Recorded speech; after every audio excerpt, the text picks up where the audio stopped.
ሰላም ሰላም ጥዕና በለይ ኣመል ዓለም ትርከቡ ናይዚ መደብ እዚ ተኸታተልትን ኣፅኹንኩም ኣብ ዘለኹሞ ሰላም ትኾነላ እናተመኒና ንሎማዓንቲ እውን በእዋናውን ሓድሽ ዝበላይ ሓበሬታት ሒዘልኩም መፅእ ኣለኹ።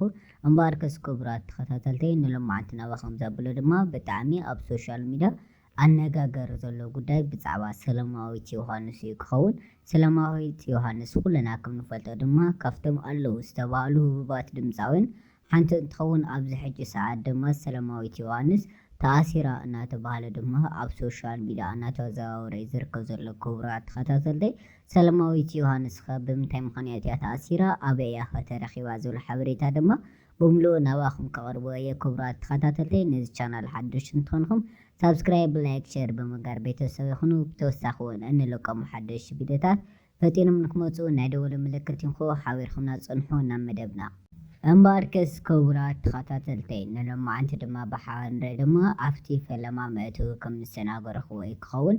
ብዛዕባ ሰላማዊት ዮሃንስ ድማ ኣብ ሶሻል ሚድያ ብርክት ዝበሉ ዘረባታት እናተዛወረ እዩ ዝርከቡ ዘሎ ክቡራት ተኸታተልተይ። ካብኦም ድማ ብፍላይ እቲ ዋና ቀንዲ ዝተባሃለ ድማ ሰላማዊት ዮሃንስ ሎሚ ብፖሊስ ተታሒዛ እናተባሃለ እዩ ዝውቃዕ ዘሎ ክቡራት ተኸታተልተይ።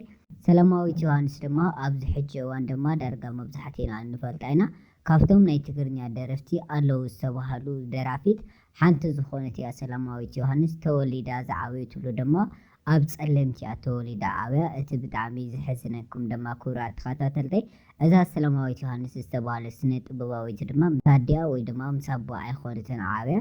እዛ ስነ ጥበባዊት ሰላማዊት ዮሃንስ ዝተባሃለት ምስ እንዳ ኣቦ ሓጎዋ እያ ኣብ ሓደ ኮይና ዓብያ። ክቡራት ተኸታተልተይ ድሕሪ እዚ ኣብ ጸለምቲ ድማ ጉዕዞ ናብ ኣዲስ ኣበባ ገይራ ድማ ኣብ ኣዲስ ኣበባ እውን ካልኣይ ብርኪ ቤት ትምህርቲ ድማ ወዲኣ እያ። ክቡራት ተኸታተልተይ ድሕሪ ኣብ ኣዲስ ኣበባ ምስ ኣቦ ሓጎዋ ወይ ምስ እነቤታ ድሕሪ ምዕባያ ድማ ናብ ትግራይ ናብ ዝተወለደትሉ ዓዲ እውን ተመሊሳ ነይራ እያ። ክቡራት ተኸታተልተይ እቲ ብጣዕሚ ዘግርመካ ዘድንቐካ ድማ ኣብ ኢትዮጵያ ዋና ከተማ ኣዲስ ኣበባ እናነበረት ግን እቲ ዝዓበየትሉን ኣፋ ዝኸፈተትሉ ቋንቋ ድማ በምንም ተኣምር ዘይምርሳዕ እዩ። ክቡራት ተኸታተልተይ ብድሕሪ እዚ እውን ድማ ናይ መድረኽ ኣይደል ውድድር ድማ ንመፅያ ብርክት ዝበሉ ኣይደል ውድድራት ተወዳዲራ እያ።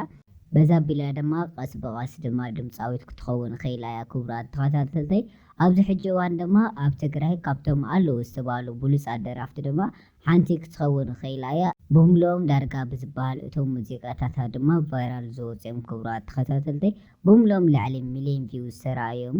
በዛ ኣቢሉ ድማ እዛ ሰላማዊት ድማ እዚ ጥራሕ እንተዘይኮነ ድማ ብርክት ዝበለ ስራሕቲ እውን ትሰርሕ እያ። ኣብዚ ኣቢላ እውን ብኣድቨርት እውን ብርክት ዝበለ ስራሕቲ ከም ዝሰርሐት ድማ ዝፍለጥ እዩ። ክቡራት ተኸታተልተይ ናብዚ ናይ ሎማዓንቲ ጉዳይ እንትመፅእ ድማ ሰላማዊት ዮሃንስ ድማ ተኣሲራ እናተባሃለ እዩ ዝውቃዕ ዘሎ። ክቡራት ተኸታተልተይ ነዚ ጉዳይ እዚ እውን ድማ ናይ ብሓቂ ድያ ሰላማዊት ተኣሲራ መዓዘ ኸ ተኣሲራ ዝብል ድማ ክንሪኦ ፈቲና ነርና ኢና። ክቡራት ተኸታተልተይ ኣብ መጨረሻ እውን ብጣዕሚ ደስ ዝብል ሓበሬታ ይሒዘልኩም መፅኦ ዘለኹ። እዚ ኣብ ሶሻል ሚድያ ዝዝረብ ዘሎ ዘረባ ጥራሕ እዩ። ክቡራት ተኸታተልተይ ኣብዚ ሕጂ እዋን ድማ ሰላማዊት ዮሃንስ ከም ዘይተኣሰረት ነፃ ከም ዝኾነ ድማ ክፍለጥ ተኻኢሉ እዩ። ክቡራት ተኸታተልተይ በዛ ኣቢላ ድማ በዓላት ሰላማዊት ዮሃንስ ድማ ኣብ ሶሻል ሚድያ ድማ ፖስት ዝገበረቶ ፅሑፍ ኣሎ።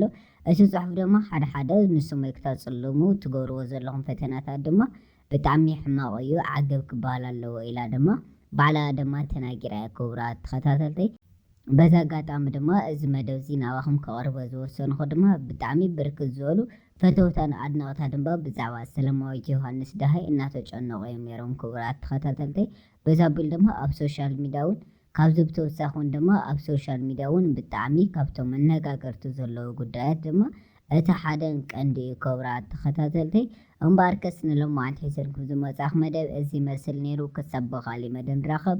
ኣብ ዘለኹም ሰላም ኩኑ። ነዚ ቻናል ሓድሽ እንትኾንኩም ሳብስክራይብ፣ ላይክ፣ ሸር ብምግባር ቤተሰብ ይኹኑ። ተወሳኺ እውን እንለቀሙ ሓደሽቲ ቪድዮታት ፈጢኖም ንክመፁ ናይ ደወል ምልክት ይንኩ። ሓቢርኩም ስለ ዝፀናሕኩም ከልቢ ኣመስግን።